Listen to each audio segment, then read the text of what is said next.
শুরু হতে যাচ্ছে এশিয়া মহাদেশের ক্রিকেট মহাযজ্ঞ।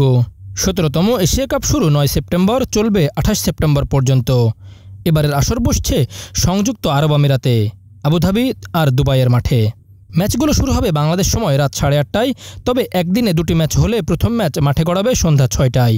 ইতিহাসে এবারই সবচেয়ে বড় আসর, অংশ নিচ্ছে ৮টি দল। বাংলাদেশ, ভারত, পাকিস্তান, শ্রীলঙ্কা ও আফগানিস্তানের সঙ্গে থাকছে সংযুক্ত আরব আমিরাত, ওমান আর হংকং। রাজনৈতিক টানাপোড়েনের কারণে ভারত পাকিস্তান দ্বিপক্ষীয় সিরিজ না খেললেও এশিয়া কাপের মঞ্চে মুখোমুখি হবে দুই চিরপ্রতিদ্বন্দ্বী। গ্রুপ পর্বেই ১৪ সেপ্টেম্বর দুবাইয়ের মাঠে নামছে তারা। দুটি গ্রুপে ভাগ করা হয়েছে ৮ দলকে।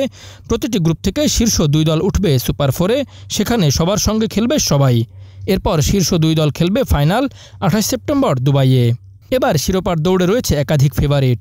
টি-20 বিশ্বকাপ জয়ের পর পূর্ণ শক্তির দল দিয়েছে ভারত। আফগানিস্তান খুঁজছে তাদের প্রথম বড় শিরোপা। বাংলাদেশ শ্রীলঙ্কার মাটিতে সিরিজ জেতার আত্মবিশ্বাস নিয়ে নামছে টুর্নামেন্টে। আর পাকিস্তান নামছে নতুন ব্যাটিং লাইন আপ নিয়ে।